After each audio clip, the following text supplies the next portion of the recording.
Hello guys, তোমরা সকলে কেমন আছো বলো এই ঠান্ডাতে? আমি কিন্তু এদিকে খুবই ভালো আছি, যেহেতু বেশ কয়েকদিন ধরে তোমাদের সাথে রেগুলার কোনো ভিডিও আপলোড করতে পারছি না, তার জন্য দেখো আজকে এই ভিডিওটা আমি আপলোড করছি তোমাদের সাথে। তো দেখো গাইস, এদিকে কিন্তু আমি, আমার বুনু, মা সবাই মিলে চলে এসেছি একটা জায়গায়। তোমরা যদি কেউ গেস করতে পারো তো অবশ্যই কমেন্টে জানাবে।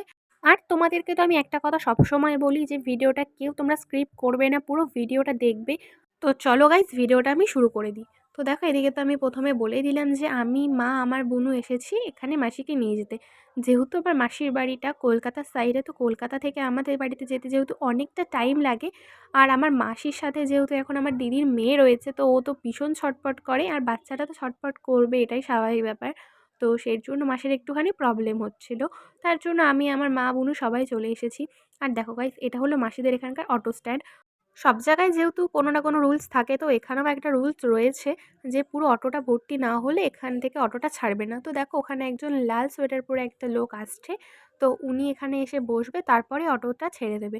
তো দেখো গাইস, মাসিকে কিন্তু আমি নিয়ে চলে যাব একদম আমাদের বাড়িতে। তোমরা পুরো ভিডিওটা দেখবে, আর যারা আজকে আমার চ্যানেল নতুন অবশ্যই তোমরা সকলে সাবস্ক্রাইব করবে, আর লাইক কমেন্ট করতে কিন্তু কেউ একদমই ভুলবে না। তোমাদের সকলের কাছে আমার একটা ছোট্ট রিকোয়েস্ট রইল। এইদিকে আবার অটোটা একটুখানি সাইডে দাঁড়িয়েছিল, তো এখানেই এই দিদিটা মানে অটোর মধ্যে বসে পড়লো, তারপরে আমাদের অটোটা আবার স্টার্ট হয়ে গেল। তো দেখো গাইস, এখানে কিন্তু আমরা সকলেই আছি, আর এটা যেহেতু এখন শীতকাল চলছে, তো তোমরা সকলেই জানো গাইস শীতকালটা আমাদের জন্য কতটা একটা ভালো, মানে একটা ওয়েদার বলতে পারো। তো রোদটা কিন্তু এখন এখানে খুব ভালোই, মানে গায়ে পড়লে এখন বোঝা যায় না। আর এমনি সময় যদি আমাদের মাসির বাড়ির এই সাইডে আসি, তো বিশ্বাস করো গাইস, এখানে গরমে থাকাই যায় না। তো চলো গাইস, দেখতে দেখতে কিন্তু চলে এসেছি আমি এখানে কেষ্টপুরে। তো দেখো, আমাদের মাসির বাড়ি থেকে মোট অনেক কটা মানে অটো পাল্টে তারপরে আমাদের ট্রেনে উঠতে হয়। তো দেখো, এখানে কেষ্টপুর থেকে আমরা আবার একটা অটো নিয়ে নিয়েছি। আর তোমরা কে কে এইটার নাম জানো আমাকে কিন্তু অবশ্যই কমেন্ট করবে। আমি যতবারই আসি ততবারই এখানকার একটা ভিডিও করে নিই, যেহেতু আমার খুব ভালো লাগে এই সাইডটা, তার জন্য। তো দেখো গাইস, দেখতে দেখতে কিন্তু আমরা এখানে স্টেশনে একদম চলে এসেছি, আর দেখতে পাচ্ছ গাইস কতগুলো লাগেজ আমরা নিয়ে নিয়েছি। আর আমরা কিন্তু মানে এতগুলো লাগেজ মানে আসার সময় একদমই আনিনি। আমার জাস্ট আমি একটা ব্যাগ এনেছিলাম, আর এখানে পুরো লাগেজগুলো যাচ্ছে আমার দিদির মেয়ের। যেহেতু ওর খুব ঠান্ডা লেগে যায়, তার জন্য ওর জন্য পুরো একদম সোয়েটার নিয়ে নিয়েছি আমরা, পুরোপুরি একদম প্যাক করে, যেহেতু কোনো ঠান্ডা যাতে না লাগে। আর দেখো গাইস, এই ট্রেনটা যে এখন চলে গেল, এই ট্রেনটার পরে কিন্তু আমাদের ট্রেনটা চলে এসেছে। আর যেহেতু মানে খুবই ভিড় হয়েছিল, তার জন্য আমি ভিডিওটা করতে পারিনি। আর এটা দেখো গাইস, আমাদের এখানকার গঙ্গার যে ব্রিজটা বলতে পারো, তো এটা হলো সেইটাই। তো দেখতে পাচ্ছ গাইস কতটা সুন্দর এখানে ওয়েদারটা রয়েছে এখন, যেহেতু এখন শীতকাল, তো রোদটা যেহেতু খুবই ভালো লাগে, তার জন্য আমি ছোট্ট করে একটা ভিডিও করে নিলাম। তো দেখো, আমাদের মোট এখানে দুটো ট্রেন পাল্টাতে হবে। তো আমরা এখন চলে এসেছি বেসিক্যালি এটা নৈহাটিতে। তো নৈহাটিতে এখানে একটা ট্রেন দাঁড়ায়, তো আমরা সেটাতেই উঠে পড়েছিলাম। তো এদিকে দেখো গাইস, আমি, মাসি, বুনু সবাই এখানে বসে বসে, যেহেতু অনেকক্ষণ ধরে কিছু খাইনি, তো তার জন্য দেখো এদিকে ও খুব বায়না করছিল যে ওকে কিছু একটা কিনে দেওয়ার জন্য, তার জন্য এখানে মাসি ওকে নিমকি কিনে দিয়েছিল। নিমকিটা খেয়ে যেহেতু ওর খুবই জল তেষ্টা পেয়ে গেছিলো, তার জন্য জলটা খেয়ে নিচ্ছিল। আর তারপরেই দেখো, ও যেহেতু খাবে আর আমরা খাবো না, সেটা কি হতে পারে? তার জন্য এদিকে আমরা সকলে মিলে একটুখানি ছোলা খেয়ে নিচ্ছিলাম। তো দেখো, ছোলা খেতে খেতেই মানে আমরা যেহেতু বাড়ি থেকে কিছুই খেয়ে আসিনি সেরকমভাবে, আর এটা বেসিক্যালি প্রায় এখন 3:30 মতন বাজে। তো এদিকে মাসি, মা আর ওকে এখানে থুয়ে আমরা এখন চলে যাব একটা জায়গায়। যেহেতু ভাবছিলাম আমি, এই যে এটা হলো ব্যান্ডেল স্টেশন, তো আমরা নৈহাটি থেকে এখানে আমরা ব্যান্ডেলে চলে এসেছি একটা ট্রেনে করে। আর তারপরে কিন্তু আমরা এখানে ঘুগনি চারপাশে খুঁজছিলাম, যেহেতু ঘুগনি পাচ্ছিলাম না, তার জন্য একটা দোকানে চলে এসেছিলাম। তো দোকানে সেরকম কোনো খাবার দেখিনি, তার জন্য আমরা ঘুগনির উদ্দেশ্যে অনেকটা হেঁটে তারপরে আমরা এই দোকানটা দেখতে পেলাম। আর এই দোকানটাতে এসে তোমাদেরকে কি বলবো, পুরো ভিডিওটা দেখো তারপরে তোমরা বুঝতে পারবে। জাস্ট মানে এখানে দুটো জিনিসই ছিল মহোদয়, আমাদের জন্যই ছিল এই দুটো জিনিস। কিন্তু এই ঘুগনিটার রিভিউটা আমি তোমাদেরকে একটুখানি পরে দিচ্ছি। বিশ্বাস করো গাইস, এই দুটোই ছিল মাত্র, মানে 10 টাকা করে নিয়েছিল এই প্লেটগুলো এক একটা। তো আমরা এখানে দেখো দুটো প্লেট মিনিমাম নিয়ে নিয়েছিলাম, কিন্তু বুঝতে পারিনি যে মানে খাওয়ার পরে বুঝতে পারলাম জিনিসটা। দেখতেই পাচ্ছ তোমরা আমরা কতটা হেঁটে আমরা মানে গেছিলাম, আমি আর বুনু, এই ঘুগনিটা খাওয়ার জন্য। মিনিমাম প্রায় ট্রেনটা ছেড়েই দেবে বলতে গেলে, তা সত্ত্বেও আমরা গেছিলাম, মানে ঘুগনি যেহেতু খুব ভালো লাগে খেতে, তার জন্য। তো দেখো, এদিকে আমি আর বুনু জাস্ট মানে রিভিউটা দেবো তোমাদেরকে, তুমি শুধু একটু বুঝবে। মানে একটা লোক যে কতটা মানে টাকা লোভী হলে এরকম করতে পারে আমাদের সাথে, সেটা আমরা জাস্ট এনাকে দেখে বুঝতে পারলাম। উনার ঘুগনিটা ভালো না সেটা উনি বলে দিলেই পারতো। তাও দেখো, আমার বোনও বলছে যে মানে মোটামুটি হয়েছিল খেতে, কিন্তু মানে একদমই ঠান্ডা ছিল ঘুগনিটা, মানে কোনো প্রকারেরই ছিল না ঘুগনিটা। তাও কি করব, টাকা দিয়ে কিনেছি যেহেতু খেতে হবে, আর আমরা তো বাঙালি, কোনো জিনিস আমরা নষ্ট করি না। তো দেখো আমি রিভিউটা দেবো, তোমরা জাস্ট একবার দেখে নাও।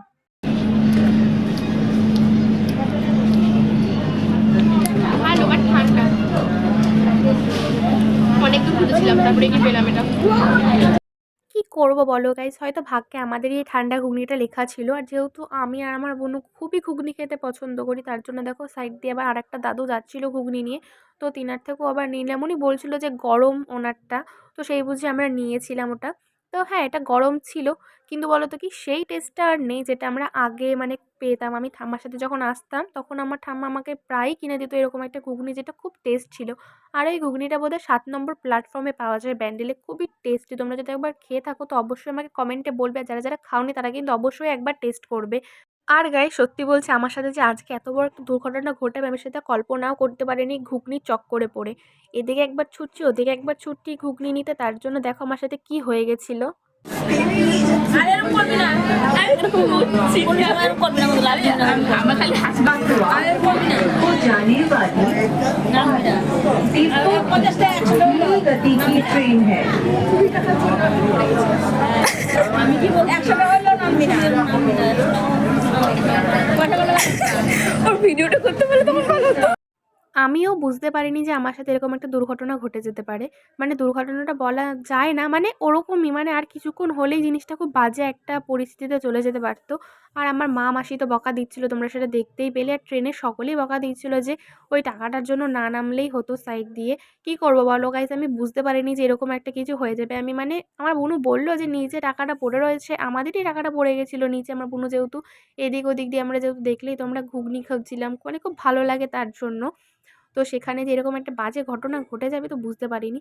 তো আমার বোনও মানে কাগজটা ফেলাতে গিয়ে ওখানে সাইডে টাকাটা ফেলে দিয়েছিল। পরে যখন ও রিয়েলাইজ করলো যে টাকাটা পড়ে গেছে, তারপরে আমি নিচে নেমে টাকাটা জাস্ট আনতে যাব, তার কিছুক্ষণ পরেই ট্রেনটা মানে ছেড়ে দেবে এরকম একটা পরিস্থিতি হয়ে গেছিলো। তো যাই হোক গাইস, বেশি কিছু হয়নি, ঠাকুর ছিল হয়তো আমার পাশে তার জন্য। আর গাইস এখন আমার বুনু মানে মোট আমরা বলো তো কতগুলো ঘুগনি খেলাম, মোট আমরা প্রায় মানে ম্যাম 7 বার হয়তো ঘুগনি নিয়েছি আমরা। ফার্স্টে দুটো এনেছিলাম, তারপরে দুটো, আর এখানে একটা।